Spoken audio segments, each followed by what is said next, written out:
السلام علیکم زاہد بھائی، وعلیکم السلام جی. کیا حال ہے؟ ٹھیک ٹھاک ہے؟ بہت بہت شکریہ، آپ نے ہمیں ٹائم دیا. بڑی مہربانی آپ کی. زاہد بھائی یہ بتائیں کہ ہمارے ملک میں قرآن پاک پڑھا کم جاتا ہے اور عزت اور تکریم کے لیے اونچی جگہ پہ زیادہ رکھا جاتا ہے، تو کیا آپ کے لیے یہ آسان تھا کہ اس طرح ہر ایک کے ہاتھ میں قرآن پاک پہنچا دینا؟ جی بڑا مشکل کام تھا بٹی صاحب. میں تو بلکہ اس کو ایک اور چیز کہتا ہوں کہ ہمارے ملک میں سب سے زیادہ قرآن مجید تکریم کے ساتھ رکھا جاتا ہے، پھر اس کے بعد پڑھا جاتا ہے، پھر اس کے بعد سمجھنے کا ایلیمنٹ آتا ہے. یعنی یہ سب سے کم ہے. قرآن مجید دنیا میں سب سے زیادہ پڑھی جانے والی کتاب ہے، یہ بات سب مانتے ہیں، لیکن دنیا میں قرآن مجید بغیر سمجھ کے پڑھی جانے والی بھی سب سے زیادہ کتاب ہے. یعنی سب سے زیادہ ایسی کتاب ہے جو کہ پڑھی ضرور جاتی ہے لیکن سمجھی کم جاتی ہے. تو یہ کام ہم نے جب سوچا تھا اسلام 360 کے بارے میں، تو میں نے سوچا تھا کہ کوئی اس طرح کا میکینزم بنایا جائے کہ جس میں ہم لوگوں کو قرآن مجید نہ صرف پڑھائیں بلکہ قرآن فہمی یعنی اس کے سمجھنے کی چیزیں بھی زیادہ کی جائیں. اور پہنچانا لوگوں کو یقینی طور پہ ایک مشکل کام تو تھا، لیکن اس کے لیے کوشش یہ ضرور کی کہ یعنی اوور دی نائٹ تو ایسا نہیں ہوا. آج آپ کے ساتھ انٹرویو جب کر رہا ہوں تو اس اپلیکیشن کو 10 سال ہو گئے.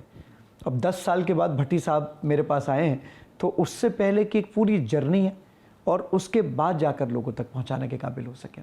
آئیڈیا کیسے آیا ذہن میں کہ یہ کیا جائے، یہ ایپ بنائی جائے؟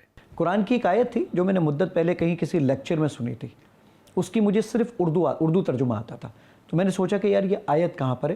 میں مختلف علماء کے پاس گیا کہ جناب یہ اس کا اردو ترجمہ ہے، بتائیے یہ آیت کہاں موجود ہے تاکہ میں اس کا ریفرنس یاد کر لوں. تو مجھے کوئی بتانے والا نہیں ملتا تھا. تو اللہ غریق رحمت کرے حافظ ادریس صاحب کو، تو انہوں نے مجھے بتایا کہ جہاں 10واں پارہ نصف ہوتا ہے تو سورہ توبہ کی یہ آیت ہے. میں نے کہا ٹھیک ہے. وہ آیت تھی اتخذوا احبارہم ورہبانہم اربابا من دون اللہ.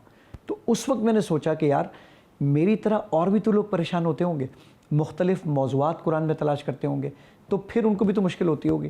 تو پھر میں نے سوچا کہ اس طرح کی کوئی اپلیکیشن پہ کام ہونا چاہیے. اور جس وقت یہ کام سوچا تھا تو میں یہ سوچتا تھا یہ کام کوئی اور کر لے، کیونکہ میں اپنے آپ کو تو انڈر اسٹیمیٹ کرتا تھا، میں کر نہیں سکوں گا. لیکن 2007 کی عشاء کی نماز تھی، میں پڑھ کے نکلا. اللہ تعالیٰ نے میرے دل میں بات ڈالی کہ سب سے پہلے اس کو رومنائز اردو میں ٹرانسلیٹ کر لیں. وہ ٹرانسلیٹ کیا، اور ٹرانسلیٹ کرنے کے بعد آج سب سے زیادہ استعمال ہونے والا جو ہمارا فیچر ہے وہ رومنائز اردو ہے الحمدللہ. تھوڑا ماضی کا سفر کرتے ہیں. بچپن کہاں گزرا، کیسا گزرا، حالات کیا تھے؟ اچھا بھٹی صاحب، حالات تو بہت دگرگو تھے.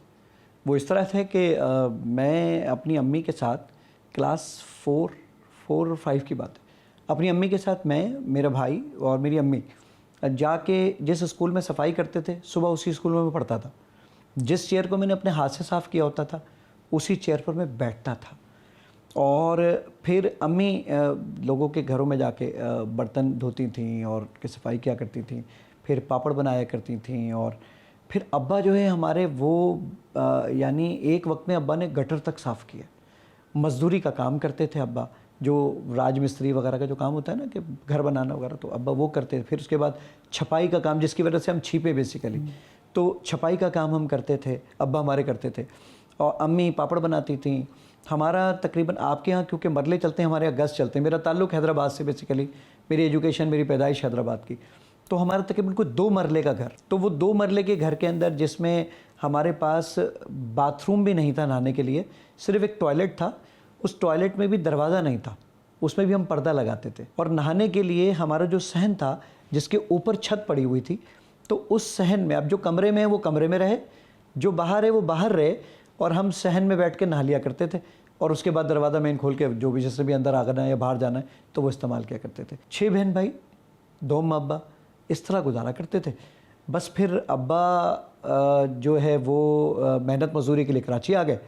پھر اس کے بعد میں حالات اس سے زیادہ خراب ہو گئے تو میں ٹھیلے پر کیلے بیچنے چلا گیا. اور جس کو آج آپ زاہد حسین چھیپا کہتے ہیں، یہ ٹھیلے پر کیلے بیچتا تھا. پھر اس کے بعد جو حالات ہمارے چلتے رہے وہ تھوڑے بہت بہتری کی طرف گئے کہ میں اکاؤنٹنٹ بن گیا ایک جگہ پر.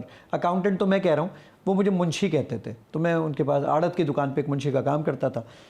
یعنی اس سے زیادہ حالات کیا خراب ہوں گے کہ میں آپ کو بتاؤں کہ میرے بڑے بھائی کی ڈیتھ ہو گئی 2005 میں.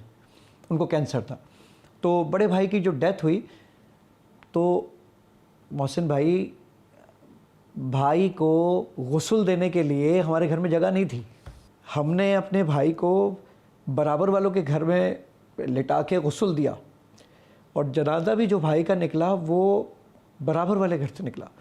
بھائی ہمارے یعنی تو گھر میں جگہ ہی نہیں ہوئی. تو یہ معاملات رہے. پھر کراچی شفٹ ہوئے تو کراچی میں, اسی کراچی کے اندر لائنز ایریا کی کچی آبادی کے اندر, نیچے کمرے کے اندر میں رہتا تھا, میری فیملی رہتی تھی. اوپر کے کمرے میں میرا بھائی ایک تھا, اس کی فیملی رہتی تھی. شادی میری نئی ہوئی, کراچی میں یہاں پر آ گئے تو بارشیں تھیں بہت شدید. اماں ابا اب کہاں سوئیں, باہر صحن میں سوئیں تو بارش ہے. محسن بھائی 15 دن ہوئے تھے میری شادی کو. میں نے اپنے بیڈ کے ساتھ ایک پردہ لگایا.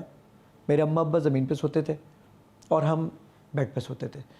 اور 3 دن کے بعد ہمارے ابا بڑے خوددار آدمی نا, ابا نے کہا نہیں بیٹا یہ تمہارے ساتھ زیادتی ہے کہ تم نے اپنی لائف سٹارٹ کی ہے اور ہم تمہیں وہ پرائیویسی نہیں دے پا رہے. ابا کو کہتا تھا ابا کوئی ایسی بات نہیں, یہ دور بھی کٹ جائے گا. ابا نے کہا کوئی ضرورت نہیں ہے. امی کو بھی انہوں نے ناراض ہو کے باہر نکالا اس کمرے سے اور کہا ہم صحن میں سوئیں گے. اب گرمی ہو بارش ہو, ابا نے اوپر چھوٹی سی ترپال ڈال دی تھی. امی پاؤں نکالتی تھی تو وہ بارش سے پاؤں بھیگتا تھا. گرمی میں آپ سوچئے دیواریں تپتی ہیں تو ترپال تو پلاسٹک کی کیا تپتی ہوگی. اس میں چھوٹا سا ایک گڑھا کھودا ہوا تھا جس میں سیم کا پانی جمع ہو جاتا تھا. اس میں ہم لوگ اپنی زندگی گزارا کرتے تھے, باتھ روم اور اس کے لیے اس پانی کو استعمال کرتے تھے. اور محسن بھائی میری وائف کیمبرج سے پڑھ کر آئی تھی. تو میں سوچتا تھا کہ یار اس نے وہ محبت کی شادی کر تو لی ہے لیکن میں تمہیں وہ آسائشیں تو دے نہیں پا رہا. تو وہ کہتے تھے کہ نہیں کوئی بات نہیں, اللہ تعالیٰ یہ دور بھی اچھا کرے گا. تو 1 سال 2 سال 3 سال کی بات نہیں, 5 سال اس طرح گزارا کیا.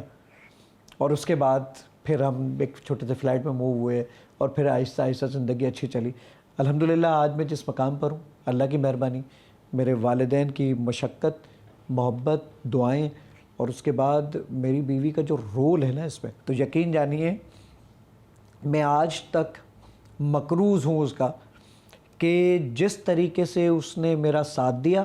اور آج الحمدللہ زاہد کو زاہد حسین اور پھر زاہد حسین چھیپا بننے میں مدد کی.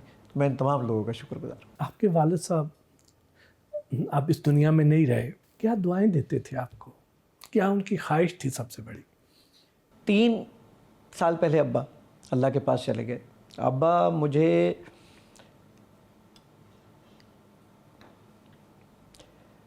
کہا کرتے تھے کہ زاہد تو ہماری بیساکھی ہے. اور ابا نے بہت دفعہ مجھے کہا جاؤ اپنی لائف بناؤ, تمہارے سارے دوست چلے گئے ملک سے باہر, تم بھی جاؤ فلاں. میں کہتا تھا نہیں ابا جب جائیں گے تو ساتھ جائیں گے, ورنہ ہم یہیں خوش ہیں. آج اللہ کا شکر ہے میں لنڈن میں میرا آفس ہے, نیو یارک میں میرا آفس ہے, لاہور میں, کراچی میں اپنے سافٹ ویئر ہاؤسز چلاتا ہوں, ساری چیزیں چلاتا ہوں. اسلام 360 کا فاؤنڈر ہوں. 176 کنٹریز میں اپلیکیشن چلتی ہے. ابا جب میرے ساتھ حرم جاتے تھے تو کہتے تھے یار مزہ تیرے ساتھ آتا ہے عمرہ کرنے میں یا حج کرنے میں. ریزن از دیٹ کہ جو یہاں پروٹوکول ملتا ہے نا, آج زاہد کی فلاں دعوت ہے, آج فلاں نے بلوایا ہوا ہے, فلاں اس نے بلوایا ہوا ہے, اور جہاں پر جو پروٹوکول مل رہا ہوتا ہے نا, اور اتنی خوشی ہوتی ہے. ابا نے پہلا عمرہ زندگی میں 82 ایئرس کی ایج میں کیا, نصیب ہی نہیں ہو سکا, کہاں نصیب ہو سکے گا. اس کے بعد ابا جتنی بار بھی جاتے تھے تو مجھے کہتے تھے, اور ایک بڑی مزے کی بات میں آپ کو بتاؤں, اتنے سادہ آدمی مجھے کہتے تھے بیٹا زاہد سردیوں میں جب میں تہجد کے لیے اٹھتا ہوں نا اور نلکا کھولتا ہوں اور گرم پانی آتا ہے گیزر کا, تجھے اتنی دعائیں دیتا ہوں بیٹا. اب میں سوچتا تھا یار اتنی سادگی والی بات, لیکن الحمدللہ اتنے شکر گزار آدمی, اتنے تہجد گزار آدمی کہ پھر تو اس کے بعد اللہ تعالیٰ نے جو ہم پر مہربانیاں کی, آج میں جس جگہ پر بھی ہوں تو یقینی طور پہ میرے اماں ابا ان لوگوں کا بہت عمل دخل ہے.